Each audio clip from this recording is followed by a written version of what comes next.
అందరికీ నమస్కారం.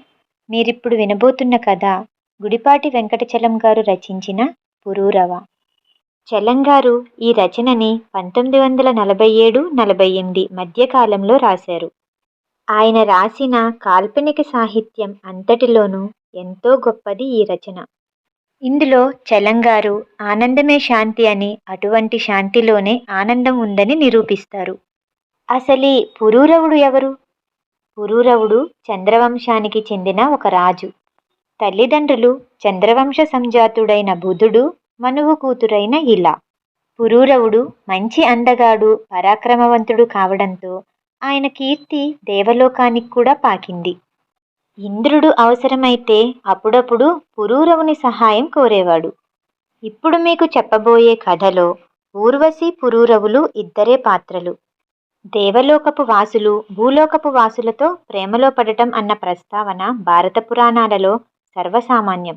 మేనక మరియు విశ్వామిత్రుడు, రంభ మరియు శుక్రాచార్యుని కథలు. అటువంటి కథ వంటిదే ఊర్వశి మరియు పురూరవుడి అందమైన ప్రేమ కథ. ఊర్వశి ఇంద్రుడి సభలో అప్సరస. ఒకసారి స్వర్గలోకంతో విసుగు చెందింది మరియు ఆమె స్నేహితులతో పాటు ఆనందించడానికి భూమి మీదకు వచ్చింది. ఆమె భావోద్వేగాలు లేని స్వర్గసుఖాలతో విసుగు చెందింది. అలా భూమి మీదకి వచ్చిన ఆమె పురోగమన సమయంలో దేవలోకానికి తిరిగి వెళ్తుండగా ఆమెను ఒక అసురుడు అపహరించాడు. ఇది తెలిసిన పురూరవుడు అతని రథంపై ఆ అసురుడిని వెంబడించి అతని బారి నుండి ఊర్వశిని కాపాడతాడు. ఆ సంఘటనలో ఊర్వశి పురూరవుల మధ్య ప్రేమ చిగురిస్తుంది. ఒక నాటక సమయంలో ఊర్వశి లక్ష్మీదేవిగా నటిస్తున్నప్పుడు పురుషోత్తమ అని విష్ణువుని సంబోధించవలసి వచ్చినప్పుడు దానికి బదులుగా ఆమె ప్రేమికుడు పేరు పురూరవ అని సంబోధిస్తుంది. ఈ నాటక దర్శకత్వం చేస్తున్న భారత ఋషికి ఆగ్రహం వచ్చింది. ఆమెను భూలోకానికి వెళ్ళి అతనితో ఉండమని మరియు అతని ద్వారా సంతానం పొందమని శపిస్తాడు. ఊర్వశి పురూరవుడి కోసం వస్తుంది మరియు ఇద్దరూ ఒకరి భావాలు ఒకరు పంచుకుంటారు. ఇందులో ఊర్వశి చెప్పే స్వేచ్ఛ వల్ల ఆరాటాలు, సంశయాలు, అశాంతులు లేని గొప్ప ఆనందం లభిస్తుంది. ఆ సందర్భాన్ని చలం గారు రచించిన కథని మీకు వినిపించబోతున్నాను. కథలోకి వెళ్ళిపోదామా? అది హేమంత ఋతువు. ఉదయం. అడవిని అమర్చి అందంగా చేసిన ఉద్యానవనం. సహజమైన గొప్ప అందం గల ప్రదేశం. చుట్టూ పర్వతాలు. రాళ్ళని చీల్చుకుంటూ, ఎగురుతూ, నవ్వుతూ క్రిందికి దొర్లే సెలయేళ్ళు. ఆ వనానికి మధ్యలో ఎప్పుడూ నిండుగా ఉండే చలపరాతి మెట్ల కోనేరు. కోనేరులో నల్లని తెల్లని హంసలు టీవీగా రంగురంగుల పెద్ద తామర పువ్వుల మధ్య తిరుగుతున్నాయి. పురాతనమైన పెద్ద చెట్లు, ఆ చెట్లని అల్లుకున్న బండి గురువి గింజలాంటి అడవి తీగలు, వింత వింత పరిమళాలతో గుత్తులు గుత్తులుగా రంగురంగుల పువ్వులు. ఇటు పక్షులు, కోతులు, ఉడతల కేరింతలు. అది పురూరవుడి ప్రత్యేక ఉద్యానవనం. దాంట్లోకి అతని రాణులకి, పుత్రులకి, సేవకులకి కూడా ప్రవేశం లేదు. సమస్తము అనుభవించి కూడా తనకి అర్థం కాని అశాంతి వల్ల, జీవితం మీద ప్రశ్నలతో, అందరాని దేనికై అన్వేషణలో చాలాసార్లు ఆ వనంలో కాలం గడుపుతాడు ఆ మహారాజు. పురూరవుడు రూపం చేత, పరాక్రమం చేత దేవసమానుడని ఇతర లోకాలలో కూడా ప్రఖ్యాతికెక్కినాడు. అది చలికాలపు మంచు ఎండలో నిల్చుని దూరంగా ఎదురుగా ఉన్న పర్వతపాదంలో చెట్ల నీడల మధ్య కదిలే కొత్త కాంతి ఏంటా అని నిదానించి చూస్తున్నాడు. ఆ కాంతికి మనిషి రూపం ఉండడం, అటూ ఇటూ కదలడం ఆశ్చర్యంతో గమనిస్తున్నాడు. దేవవేశ్య ఊర్వశి ఆ నిమిషానికి ముందే మనుష్య రూపాన్ని పొంది ఆ పర్వతపాదం దగ్గర భూలోకంలోని జన్మ పొందింది. యవ్వనవతిగా, మనుషులెవ్వరూ స్వప్నంలోనైనా భావించుకోలేని లావణ్య తేజస్సులతో. ఇంద్రసభలో పురూరవుడి ప్రశంస రాగా అతన్ని వర్ణించడాన్ని విని ఏవో తనకే తెలియని పూర్వస్మృతులు కలవరపెట్టగా నృత్యంలో పొరబడి తత్ఫలితంగా ఈ శాపాన్ని అనుభవించాల్సి వచ్చింది. ఊర్వశి వింతగా చుట్టూ చూసింది. అంత గొప్ప అందము ఆమెని ఆకర్షించలేకపోయింది. ఇదేం లోకం ఇలా ఉంది అన్నట్లు చూసింది. కానీ ఆమెని ఆవరించింది మానుషత్వం. అందుచేత చిన్నపిల్లవలే తనలో పొంగే ఉత్సాహాన్ని ఆపుకోలేకపోతుంది. కొంచెం పరిగెత్తి బెదిరే కళ్ళతో అటూ ఇటూ చూసి కింది కొండ మీదికి నవ్వి దూకుతుంది. పురూరవుడు ఆమెని బొమ్మలా నిలబడి చూస్తున్నాడు. ఆమె ఆడుకుంటూ కోనేరు దగ్గరికి వచ్చి నిల్చుంది. తాను కదిలితే ఆమె బెదిరిపోతుందేమో అని పురూరవుడు ఊపిరి బిగపట్టి నిల్చున్నాడు.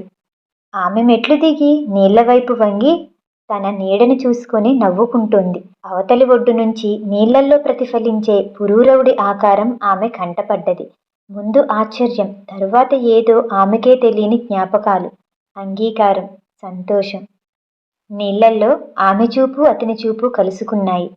అతని నీడని తన దగ్గరికి రమ్మని పిలిచింది. చేతులు చాచింది, నవ్వింది. అతని మొహంలో మార్పైనా లేదు. ఆ నీడని చేరుకోవాలని నీళ్లల్లో వాలింది. భయంతో పురూరవుడు ఆ దేవి జాగ్రత్త అని అనగానే ఆ నీళ్లల్లో సునాయాసంగా తేలుతూ తలెత్తి అతని వంక చూసి నవ్వింది. అతని దగ్గరికి పరిగెత్తుకుంటూ వెళ్ళి రెండో ఒడ్డున మెట్ల మీద నిల్చొని ఒక్క గంతేసి అతని మొహం కేసి గొప్ప తృప్తితో చూస్తూ అతని ముందు నిల్చుంది. అతను కనుబొమ్మలు ముడిచి చూస్తున్నాడు కదలకుండా. అతని మెడ చుట్టూ చేతులు వేసి ముద్దు పెట్టుకుంది. అతను కదల్లేదు. ఊర్వశి చేసేదేం లేక గొప్ప నిట్టూర్పు విడిచింది. రాజా, వచ్చాను, చివరికి వచ్చాను. ఎన్ని యుగాలకి కనపడ్డావు నాకు. ఆ, ఎవరు నువ్వు? ఎవరా? నేను తెలీదా నీకు? ఇదేమిటి, నువ్వు కాదా?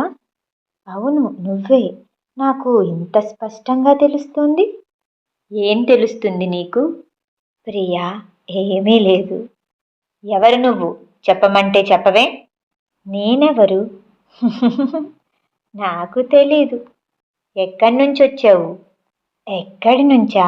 అక్కడి నుంచే వచ్చాను. తను పిచ్చిది కాదు కదా?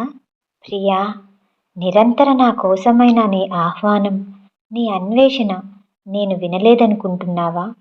రావలసిన యత్నం కానీ చేత కాలేదు. నువ్వు ఈ మహావిశ్వంలో ఏ నక్షత్రాల మధ్య ఏ లోకాలలో ఉన్నావో కనుక్కోలేకపోయినాను. నేనేం తెలుసు నీకు? హా, నువ్వెవరో నాకు తెలియకపోతే నువ్వెవరో నీకే తెలీదు. ఆహా, నేనెవరు? నువ్వు నువ్వే. నువ్వొక్కడవే నాకు. నేనెట్లా తెలుసు నీకు? తెలియడానికి ఎట్లా ఏమిటి? అర్థం లేకుండా మాట్లాడుతున్నావు. అంటే నన్ను ఇది వరకు చూసావా? చూడకేం? ఎక్కడ చూసావు నన్ను? ఆహా, జ్ఞాపకం లేదు. కానీ ఎప్పుడు చూశాను? కానీ తెలియటానికి చూడటం ఎందుకు? చూస్తే ఏం తెలుస్తుంది? ఎన్ని జన్మల నుంచి కలలోంచి వెతుకుతున్నావు నా కోసం నువ్వు? నేను తెలీదా నీకు? తెలీదు. అసలెవరు నువ్వు? నీ పేరేమిటి? ఎట్లా రాగలిగావు ఇక్కడికి? ఆహా, అవన్నీ ఎందుకిప్పుడు? వచ్చాను. ఎందుకొచ్చావు నువ్వు? నీకోసమే ప్రియా. ఇష్టంగా లేనా నీకు? నీ శరీరం కనపడని వింత వెలుగు ఆకర్షణ పొంగుతోంది. నేను నిజంగా చూస్తున్నానా, కలగంటున్నానా? ప్రియా, నేనింకా తెలీదా నీకు? లేదు, తెలియటం లేదు. తెలుస్తుందిలే. నీతో ఉండటానికే వచ్చాను. రా, కదలవేం? ఎందుకట్లా దిగాలుగా ఉంటావు? చూడు, మన చుట్టూ ఎంత అందమో, సంతోషమో. ఎందుకు ఆ అనుమానం? ఎందుకు ఆ దిగులు? రా ప్రియా, నన్ను కౌగిలించుకో.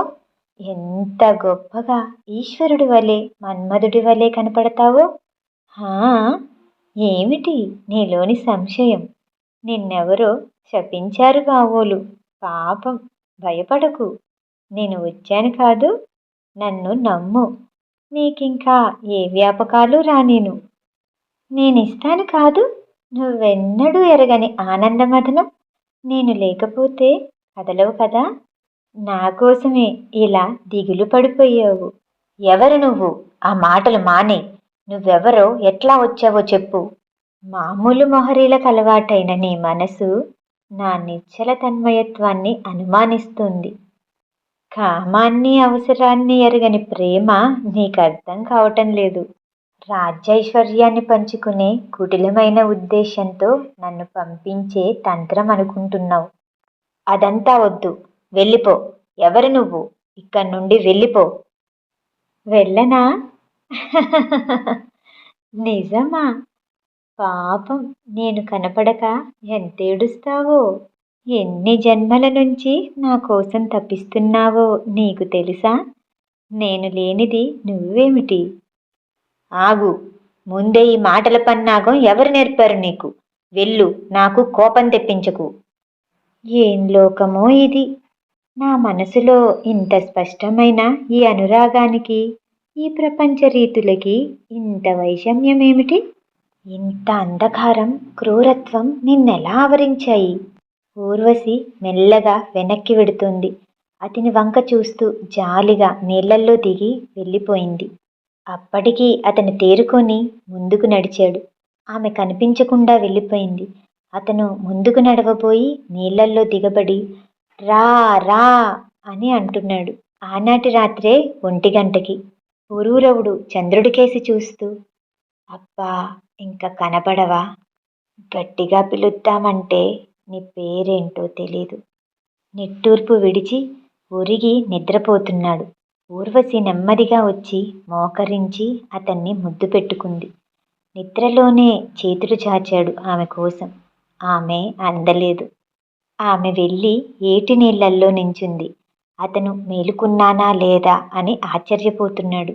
ఊర్వశి పురూరవుడితో, ఎవరు నువ్వు? ఏ దేశం? నీ పేరేమిటి? ఎట్లా వచ్చావిక్కడికి? ఆ మాటలకి పురూరవుడు నవ్వుతున్నాడు. ఆగాగు, నవ్వకు, మాట్లాడవే. నా ప్రశ్నలకి జవాబు చెప్పి కదులు. అతను నవ్వుతూ నీళ్లల్లో దిగుతున్నాడు. ఆగు ఆగు, నన్ను అందుకోగలవే నువ్వు? నువ్వు ఆ నీళ్ళని దాటావా? నా అనుజ్ఞ లేనిది నేనిక నీకు కనబడను. నీ అనుజ్ఞ? నేనెవరో తెలుసా నీకు? నీకు తెలుసా? నువ్వెవరో? నేను సర్వభూవల్య ఛత్రాధిపతిని. నీ అనుజ్ఞ నాకు? అబ్బో, నేనెవరో తెలుసా? అదేగా అడుగుతున్నాను. నేనెవరో చెప్తాను. అప్పుడైనా నీవెవరో తెలుస్తుందేమో నీ బుద్ధికి. నేను సర్వభూవల్య ఛత్రాధిపతి మాణిక్య విరాజిత మకుటభూషిత పాదార విందను. నమస్కరించు నాకు. ఈ శిరస్సును శ్రీ విష్ణు చరణార విందాల ముందు తప్ప ఎక్కడా వంచలేదు. సరే మరి, నేను వెళ్ళిపోతున్నాను. వద్దు, రా, వెళ్ళకు. నీకోసం ఉదయం నుంచి ప్రతి గుహ, పొద, లోయ వెతికాను. ఏం గొప్ప ఆ వెతకడం? ఎవరు వెతకరు నా కోసం? కానీ నన్నేమనుకుంటున్నావు? నేను పురారువ చక్రవర్తిని. అయితేనేం? నా మీద నిలవలేని ప్రేమ అన్నావు కదా. అవును, నీ మీదే, పురారువ చక్రవర్తి మీద కాదు. ఎందుకు నా మీద అంత ప్రేమ నీకు? అంతేలే, ఏం తెలుసు నీకు? ఉత్త సాధారణపు బుద్ధిహీనుడైన మనిషివి నువ్వు. నాకా బుద్ధిహీనత? నాకు నా జ్ఞానం, పాండిత్యం, శాస్త్రాలకే ధర్మాలకే నిర్ణయాధిపతిని. అదంతా ఏమో. ప్రేమించగల యోగ్యతే నీకుంటే ఇవేమీ గొప్పగా మాట్లాడవు. నా ప్రేమని గుర్తెరగలేని నీ అహంభావం, నన్ను సంశయించిన నీ జ్ఞానం.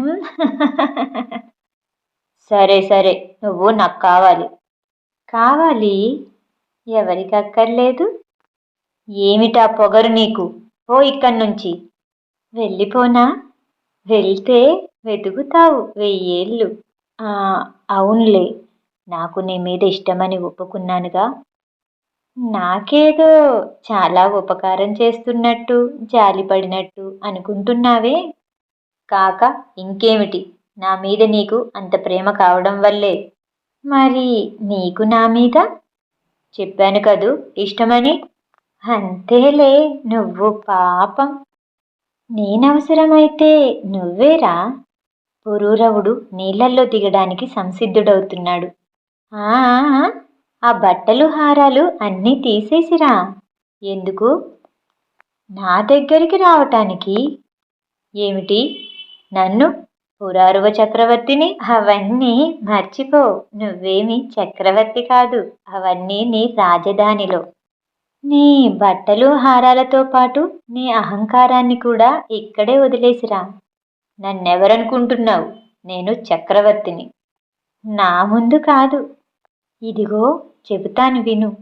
నా పాదాలు స్పృశించే అధికారం నీకు కలగాలంటే నీ అధికారాన్ని చాలా దూరంగా వదిలి నా ముందు రావాలి. ఏం పొగరు నీకు? నేను నిన్ను వాంఛించే గౌరవాన్ని పొందడమే నీకో అదృష్టం. ఊర్వశి ఉన్నపలంగా మాయమైంది. విధిలేని పరిస్థితిలో పురూరవ మహారాజు హారాలు వస్త్రాలు త్యజించాడు. ఇదిగో నువ్వు చెప్పినట్టే చేశాను, ఇంక రా. ఈ చెట్టు చాటునున్నాను, నువ్వేరా. పురూరవుడు ఏరు దాటి వెళ్ళాడు. సిగ్గు వల్ల చెట్ల నీడల్లో నడుస్తున్నాడు. ఊర్వశి దూరంగా వెన్నెల్లో నడుస్తుంది. గొప్ప గొప్ప యుద్ధాలు చెయ్యగలవే, నన్నందుకో. పురూరవుడు వెనకే పరిగెత్తాడు నవ్వుతూ. కాని ఊర్వశి అందలేదు. పురూరవ మహారాజు పట్టుకోలేక, నువ్వు తేలిపోతున్నావు, నాకు అందటం లేదు, నాకు చేత కావట్లేదు. ఓయ్ పురూరవ మహారాజు, పరాక్రమశాలి, నన్నందుకో. ఇంకా చాలించు, నన్ను కటాక్షించు. మరి ఆరాధించు నన్ను. ఏమిటి? నేను ఒక స్త్రీ ముందు మోకరించి ఆరాధించాలా? స్త్రీ ముందు మోకరించడం నేర్చుకొని నువ్వు ఏం తెలుసుకున్నావు? ఏం జీవించావు? నీ వింత అల్పుడువని తెలీదు నాకు. మరి నా అంతటివాడు చక్రవర్తి నీ పాదాక్రాంతుడు కావడం నీకు గర్వం కాదా? నాకెందుకు గర్వం? రాజ్యం, ఐశ్వర్యం, గర్వం అన్నీ వదిలేసి నాతో రా. నేనున్నానుగా నీకు, అది చాలదు? చూడు, ఈ చుట్టూ ఉన్న అందం ఇది ఒక అందం అనుకున్నావా? ఏదో నీడలాగు మసక తెరలోంచి చూస్తున్నట్టుగా ఉంది నాకు. అది సరే కాని ఎన్నాళ్ళుంటావు? ఎన్నాళ్ళు? ఎప్పుడు? ఏం జరుగుతుంది? ఇట్లా ఆలోచిస్తారు కావోలు మీరు. ఎన్నాళ్ళేముంది? ఎన్నాళ్ళు నీకు నేను కావలిస్తే అన్నాళ్ళు. సంవత్సరాలు, యుగాలు, కల్పాలు. నువ్వు నాకు అక్కర్లేదనేది ఉంటుందా? హా, చాలా సులభంగా. నీకెట్లా తెలుస్తుంది నాకు నీ అవసరం పోయినాడు? నన్ను నువ్వు నిన్న పొమ్మన్నాడు.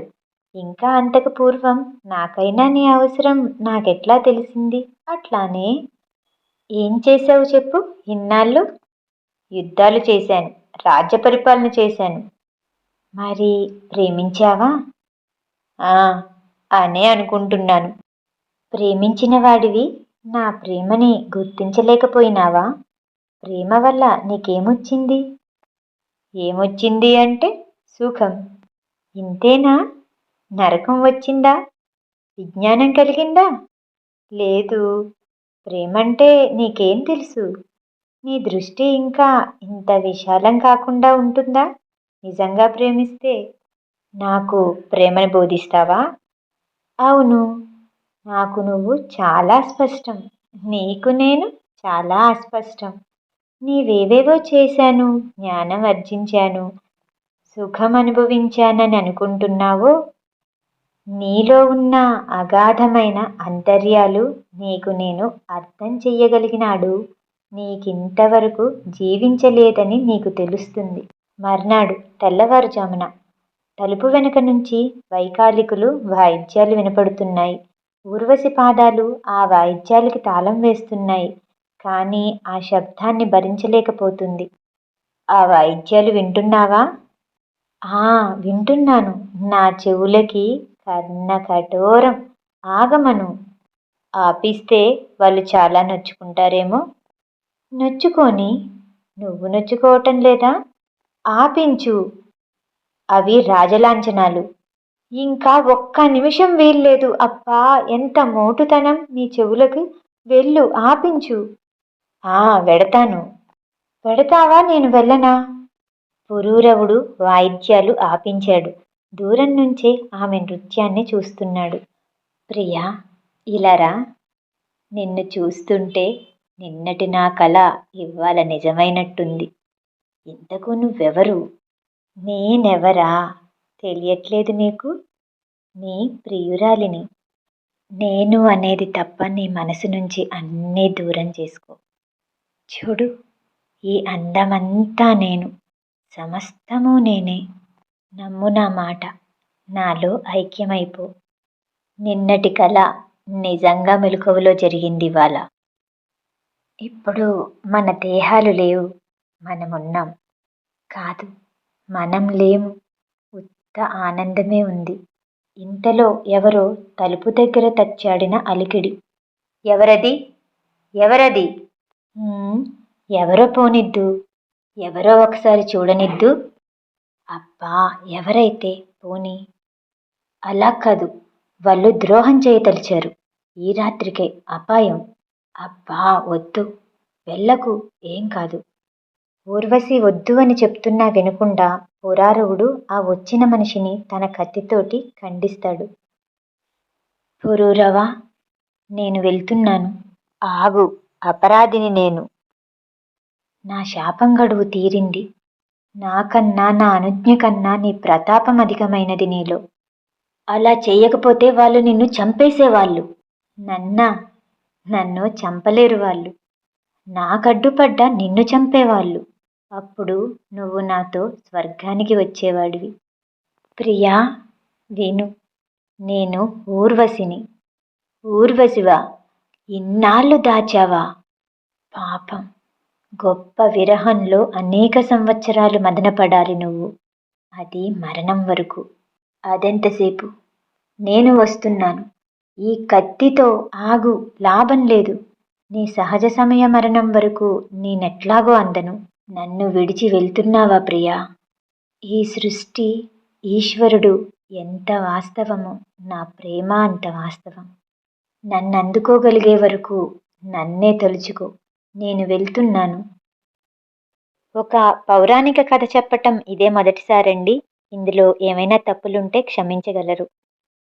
ఈ కథ వినటం మీకు నచ్చినట్టయితే లైక్ చేసి సబ్స్క్రైబ్ చేయండి. మళ్ళీ రేపు కలుద్దాం. నమస్తే.